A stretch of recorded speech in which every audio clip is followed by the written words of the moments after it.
So today I wanted to talk about a concept or an idea that we use in our coaching groups all the time because it's such a simple concept, but when you can do it, it changes everything. Oh, right? It's so powerful. Yeah. Absolutely. Yeah. And it's a little bit non-traditional. It's a little counterintuitive to the way that you're maybe used to measuring things and seeing how things go and progress and things like that. Yeah. So today we're going to be talking about the idea of measuring backwards, right? Sounds a little weird, but this really is the secret to staying motivated and to be in momentum and to stay in momentum, to keep making progress towards the goals that you have for yourself. And so measuring backwards, this is an idea that we got from the book, The Gap and the Gain. Ben Hardy and Dan Sullivan. One of our favorites. Yeah. Oh, absolutely. Yeah. This is easily top 3 books for us just because it changes the way that you look at life and it changes your mindset around so many things. And so for me, I feel like most people in our world today live in the lack, live in the scarcity, live in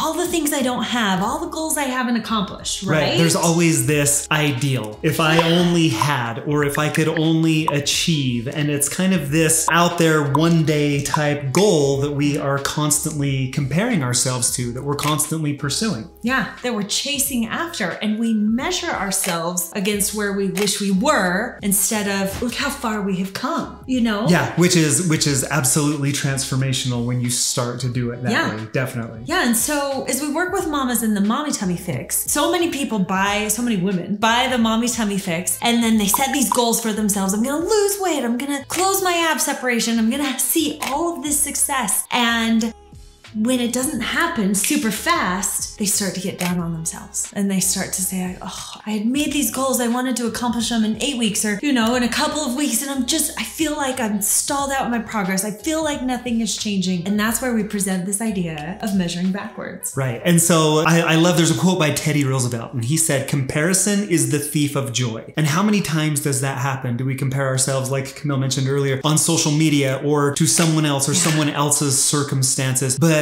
more so than that, how many times do you do that to yourself and identify where your own lack is? And I was actually thinking this happened last night after dinner. Our 2 youngest girls, okay, we have a 6-year-old and a 10-year-old, and they both wanted a peanut butter bar. Now, if you've ever heard of Camille's peanut butter bars, they are legendary, like far and wide, and they both wanted one. Well, the older one got to the peanut butter bars first, and she selected what she thought was the largest peanut butter bar. And then the youngest one came over and we said, choose. There's literally like a sheet pan of cookies and peanut butter bars right here that she can pick from, but which one did she want? She wanted the one that our other daughter had chosen, right? And no matter how many times we tried to explain to her, look at all of these peanut butter bars that you can choose from. No matter how much we explain that, she's like, no, that's the one that I want. So again, point being, she could have had anything that she wanted if she would have been looking for that. But the one that she was looking for had already been chosen by our daughter. And it just, it took some consoling and we stepped in and totally parented her through that and made her realize that, look, you still have an incredible choice. Well, it's the exact same situation with your diet, with your fitness, with your weight loss, with, even like, expand it beyond health, with your finances, with your relationship with your spouse. You have a lot of options available, but if you're so fixated on just the one and comparing yourself to just this one possible outcome or this one possible scenario, you're never going to be satisfied. Like regardless of how many delicious peanut butter bars are sitting there waiting for you. Yeah. Isn't it funny, that fixation on the one thing that maybe you don't have? And our cute daughter just didn't even recognize, like, look, there's a million peanut butter bars in front of you. And I feel like, especially as we coach women and we work with women, they get so fixated on the one thing that they don't have, and they're missing all the other things that they have had. So in our coaching groups that we run, obviously we run them through the Mommy Tummy Fix program when we hold their hand and help them set goals that help them physically and then mentally, emotionally, and all these different areas. And like they get so fixated on, but the number on the scale hasn't moved this week. It's always the scale. The number on the scale hasn't moved this week. And I'm like,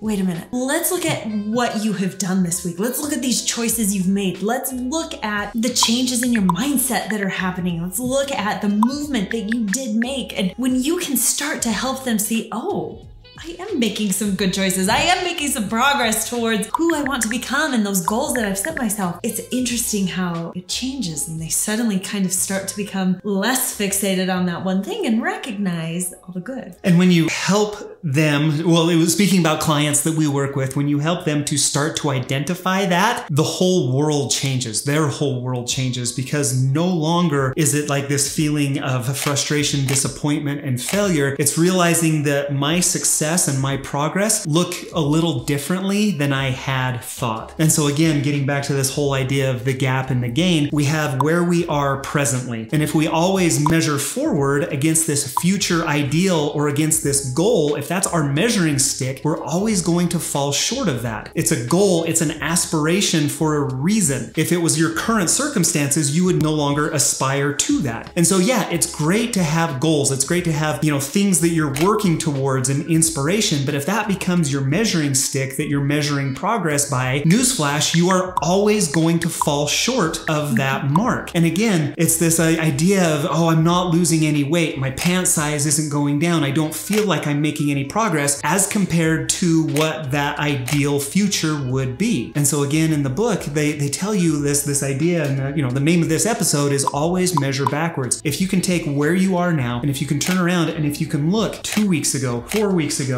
2 months ago, 6 months ago, are you the same person now that you were when you started your journey? And most likely the answer is no, but it might not be in ways that you had anticipated. Maybe some of it was just self-discipline and this realization of, I've shown up for myself more regularly. Maybe it's consistency. It's like, I have gotten all of my water in every day for the last week. And these little victories that you realize, like if we turn around and measure backwards against the person that we were at one time, there is significant progress that's been made. There is significant improvement. Yeah, I think, and not only can this be applied to your fitness goals and like your physicality, but also just any situation in your life. Absolutely. And Jared and I catch ourselves every once in a while and we're like, okay, are you living in the gap or the gain? And like when we have those gap moments where we're like, oh, I haven't reached XYZ. I'm not as good as I hoped I'd be at this point. We remind ourselves that, hey, measure backwards. Like, look at where you used to be a couple of months ago. Look where you used to be a couple of weeks ago. We have a daughter that struggles with anxiety, and parenting her has been a journey, we've learned a lot. A learning We're experience. Still learning. We're still learning, and there's so much to learn. And there are times where I get so frustrated with myself as a parent. Just why haven't I figured it out? Why am I not better? Why am I not just helping her in the best way that I can? And I try hard, but it's in those moments where I really have to catch myself and think, oh yeah, remember where you were a year ago where you had no idea how to help her and no idea of what was best for her. And I have read and studied and worked with therapists and worked with her, and like we have come so far. And so when you take it from that perspective and measure backwards and look at where you were and how far you have come, it really does change your mindset around it. That's such a powerful example. Like that's so much better than anything that I had a couple of examples too, but that one like blew them out of the water. Because yeah, and especially like, proud husband moment when I look at you, when I look at Camille and I think of, where she's at and the books that she's read and the podcasts that she's listened to, the therapy sessions that she's attended with our daughter. She has this completely different outlook and this completely different skill set. And that's not to say that frustrating moments aren't going to come. Yeah. And we still have those episodes of, oh my gosh, like I don't really know what I'm doing. But to think of where you are now as compared to where we started, it's night and day. Like it's a significant difference. The examples that I thought of, so I've got two. Think about tying your shoes, okay? Who out there knows how to tie their shoes? Everybody's hands are in the air right now. Think of when you first learned to tie those shoes. It was a struggle. And for those of you out there who have like preschool, kindergarten age kids, if you're going somewhere and if you're in a hurry and it's like, okay, let's tie our shoes, you're not going anywhere for 10 minutes. Am I right? Yeah. Because you're gonna have to give that child 10 minutes to get that done because they have to think about every single step and try to figure it out. Now, the question that I have for you is, when was the last time you thought about tying your shoes? Chances are It hasn't been for a while. It's like, I gotta tie my shoes, I'm gonna get down, lace it, and go, and just done. And it's automatic, right? And so that's one kind of comparison that you can draw. The other one that I like, I love to lift weights. And our son, our 13-year-old, he just started working out as well. And like, I'm kind of training him and coaching him and looking at form and giving him ideas of exercises. It's just so fascinating to go back to that beginner phase, because I remember the first time that I got one plate on a bench press. So that's 135 pounds. And I put up a bench press 135, and I thought to myself, this is amazing. This is like absolutely incredible, right? But if I think about that now, it's like 135, like that's the warm up before we throw like multiples of plates on there. And it's like, if I compare where I am now to where I'd like to be, I could always get stronger. I could always do more. I could always try to strive. And again, that goal is a great thing to have. But if I take a minute and just turn around and look at where I've come and how far that's been, it's easy to see that there's just amazing, significant progress that's been made. The quote that I love, I've got it right here in front of me. The only way to measure the distance you've traveled is by measuring from where you are back to the point that you started. And that's a quote by Dan Sullivan. And it just outlines this idea just absolutely perfectly. If you're always trying to measure the future and the ideal, there's no measuring stick that can ever measure that. But as soon as you turn around and look back to where you started, all of a sudden results and progress become very real and become very tangible. Oh, it's so good. Okay, so let me ask you this. Here we go. So we know the idea that it's important to see where you started and where you're at now and measure backwards. Yes. How do you do that? Oh man, such a good question. Because the concept is solid and we know it's something we need to do, but it's easier said than done. Absolutely. What would you recommend? So we literally just got off a phone call, a Zoom call earlier today with our momentum coaching ladies, with the ladies that we have run through. This is our 8th week in this 8-week coaching experience. And this is the conversation that we had with them. And it's like, you know, the same thing. It's like, okay, Jared, I realize that measuring backwards is interesting and I'd like to do that, but where do I start? And honestly, it just starts with self-reflection. And there are a few questions that I would ask you. And the questions that like we pose to these ladies are, where were you 8 weeks ago? Again, this is an 8-week challenge. In your case, fill in the time frame, whatever time frame you want to use. Was it at the start of a diet, at the start of this new workout program, at the start of the year? Was it 1 year ago? Whatever your time frame might be, just insert that in the blank. So in this case, you know, 8 weeks ago,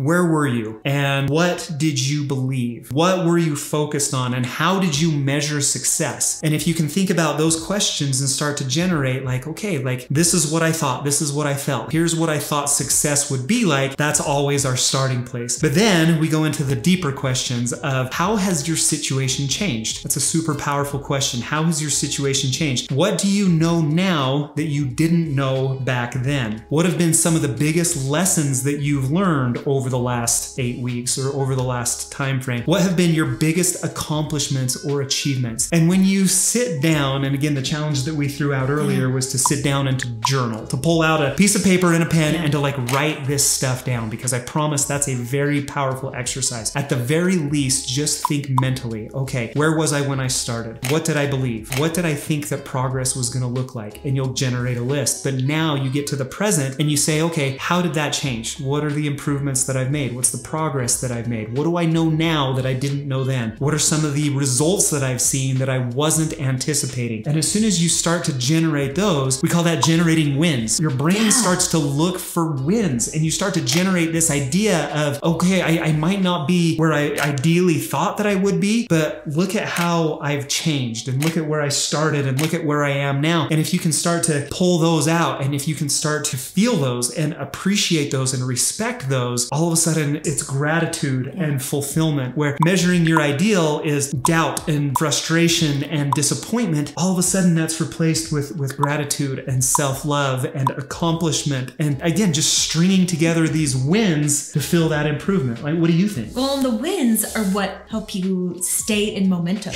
keep moving forward. That's actually a really big part of the Mommy Tummy Fix. Every week we have this checklist that we ask the ladies to follow. And it's just these simple habits habits to work on every single day. But part of that checklist is the weekly reflection. And there is research and purpose in that. Because if you can take a minute and measure how far you came this week, whether that means you made one good choice or you did one thing for yourself, it's that measuring of the win. It's the measuring backwards of how far you've come that's going to keep you moving forward. And so we celebrate those wins every single week in the Mommy Tummy Fix program because we know that's what's going to keep you motivated. We know that's what's going to lead you to making that change, right? Absolutely. Yeah. And then also the other thing that we talked about in the group today, and this is like a whole different episode. We can go off on this one too. Our habits. All of a sudden you start to realize that change doesn't take place overnight. You know, one of my favorite quotes, it's success and failure are not one-time events. It's the simple, small choices that you make repeatedly that ultimately lead to that success or to that failure. So to Camille's point, or as she mentioned, you know, one of the main things that we do is we track those wins and we try to keep on top of that so that you can start to string those together so that you can feel that and so you can start to make that progress and feel that improvement. Yeah. Really cool. So that's your challenge. If you are struggling with, oh, I'm not good enough, I haven't reached my goals, I'm not making progress, measure backwards for a minute. See how far you have come. Take that time, take that minute to think about, okay, where was I a couple years ago? What was it that I was focused on? What did I believe? Has that changed? And once you start to measure your success that way, it becomes this practice of proclaiming your wins to yourself. And it's those wins and recognizing all the wins that you have in your life that are going to take you far and keep you moving forward, help you stay motivated, keep you in momentum. So with that being said, I think that's all we have for today. Thanks so much for joining us today. I hope that today's discussion just gave you some ideas on how to look at your life differently and maybe start to measure backwards when it comes to evaluating your progress and seeing how far you really have come. So if you want to learn more about the Mommy Tummy Fix, you can click right here to hear my story and just kind of the journey that I had to take to get to this point. And also, if you want to work with Jared and I, if you're interested in our coaching or interested in just working with us, you can head over to mommytummyfix.com. That's where you can join this program with 11,000 other women who are doing it too. We just do fitness and we do health a little bit differently. We focus on complete health and complete transformation, not just the physical part, because honestly, the physical part is the least important part. There's so many different aspects that we look at, and we would love to have you join us. So thanks for being here today. We'll see you next time.